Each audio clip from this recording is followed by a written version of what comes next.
Hi, I'm Shane from Artificial Futures, and this is Mary.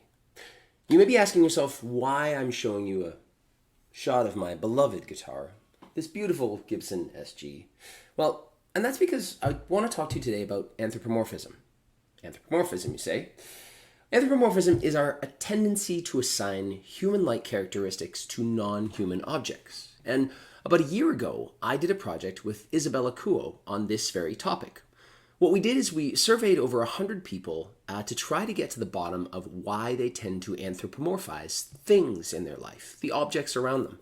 And we did this by asking them questions about the stuff that they tend to give a name to. You know, things like your teddy bear or your car. These were pretty common items. In fact, the most common items we found were toys, vehicles, electronics, plants, and musical instruments, just like Mary. And when we analyzed all the results from this study, what we found is that they generally fell into two broad categories.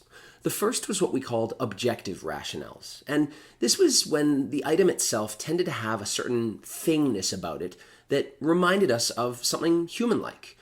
This could be a car with a face that looked kind of like it was smiling, or it could be a teddy bear that, kind of has a humanoid structure. And so when we're little, we maybe assign it a bit of a human-like mind in the same way that we do.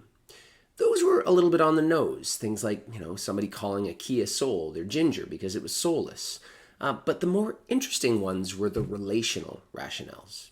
You see, this is when we actually tend to assign a name to something because it fills an important social connection in our lives. These were often high-value items, things like cars, or things that sometimes we had to trust our lives with, our mortality. It's why, Excalibur and other weapons were historically given a name, or why some vehicles like motorcycles that we are putting our faith in functioning with will actually tend to be assigned a name. This is, again, why as little kids we often actually give our stuffed animals a name, because at that time, before our minds fully form, these aren't just stuffed animals to me. They're relationships that we hold near and dear. They're social interactions that help our minds develop. So, the next time that you say what's up to your houseplant, or you decide to give your car a special name, don't feel silly. It's only human. Just maybe think about why you're doing that. Because sometimes anthropomorphism allows these objects to have more value. It affords them greater agency in our lives. And while that can be a very good thing, it can also be something that can be exploited.